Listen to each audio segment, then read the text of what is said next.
पिछले 75 सालों में पाकिस्तान 23 बार IMF से लोन ले चुका है, जिसकी टोटल अमाउंट है $140 बिलियन, यानी 70 लाख करोड़ रुपए।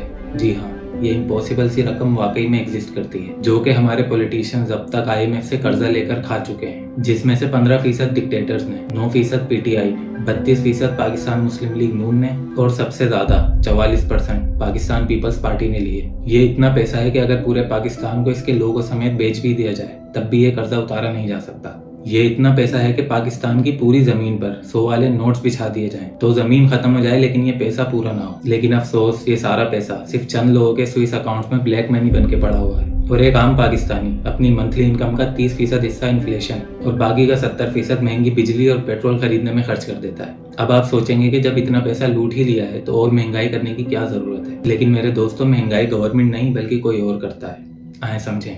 इमेजिन करें कि आपकी एक दुकान है जिसे चलाने के लिए आपने बैंक से कर्ज लिया हुआ है, जिसके बदले आपने वही दुकान गिरवी भी रखवाई हुई है और आपको कर्जा देते वक्त बैंक ने ये शर्त रखी थी कि आप चीजें मेरे हिसाब से महंगी करके बेचेंगे ताकि आप मेरा कर्जा जल्द से जल्द उतार सकें। तो यहाँ वो दुकान है पाकिस्तान और महंगाई होने का सीधा ताल्लुक उस कर्ज से है जो हमने IMF से ले रखा है। IMF, इंटरनेशनल मॉनेटरी फंड, वो इदारा है जिसे दुनिया के तमाम 190 मुल्कों ने अपनी फाइनेंशियल स्टेबिलिटी के लिए बनाया था ताकि गरीब मुल्क भी तरक्की कर सकें। सीधी जबान में एक बैंक जो लोगों की चीजें गिरवी रखकर उन्हें सूद पर कर्ज देता है। फर्क बस यह है कि इस बैंक में कर्ज लेने वाले से नहीं बल्कि गिरवी रखी हुई चीज से वसूल किया जाता है और गिरवी रखी हुई चीज है हमारा पाकिस्तान। दुकान चलाने वाले कर्ज ले लेकर चेंज होते रहते हैं और पाकिस्तान पर कर्जा बढ़ता रहता है, जिसका सीधा बोझ आपके और मेरे कंधों पर टैक्स की सूरत में गिरता है। और आज हमारी हालत ये हो चुकी है कि महंगाई की वजह से 60% पाकिस्तानी किसी न किसी नफसियाती मर्ज का शिकार है और हालात से मजबूर, रिश्वत, करप्शन, झूठ, स्ट्रीट क्राइम, सीधी जबान में चंद पैसों की खातिर लोग अपना जमीर बेचने पे मजबूर हैं। भूखा तो खैर आज भी कोई नहीं सोता,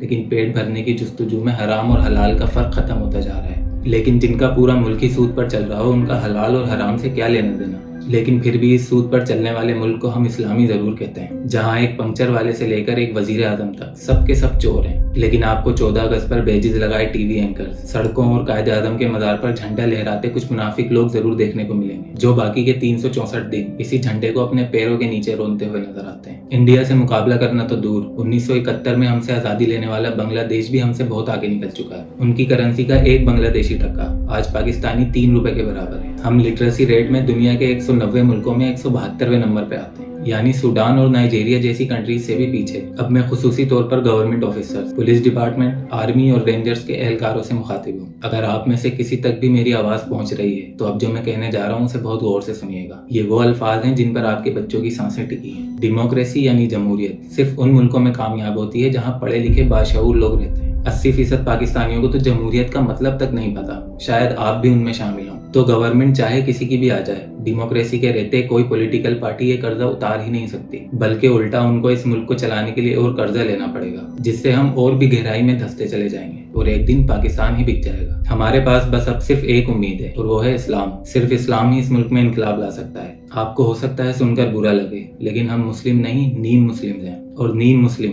इस्लाम के लिए काफिर से भी ज्यादा खतरनाक होता है। खिलाफत का डंडा और सख्त शरई कानून ही हम पर लगाम लगा सकते हैं, वरना डेमोक्रेसी तो हम बेईमान लोगों के घर की लौंडी है और ये गलत हाथों में आ जाए तो क्या होता है, उसकी मिसाल इस पूरी दुनिया में पाकिस्तान से बेहतर और कोई हो ही नहीं सकती। नीम मुस्लिम ही सही, लेकिन इतना तो सबको पता होता है कि इस्लाम मुल्क से बड़ा होता है। चंद पैसों के लिए जिस गवर्नमेंट के आप मुखलिस बने हुए हैं वो आपके बच्चों के मुस्तकबिल के लिए सबसे बड़ा खतरा है। तो आप सब और बाकी पाकिस्तानी बाकी झंडों के नीचे से निकलें और इस्लाम के झंडे के नीचे एक हो जाएं, इससे पहले कि पाकिस्तान इस दुनिया के नक्शे से ही मिट जाए।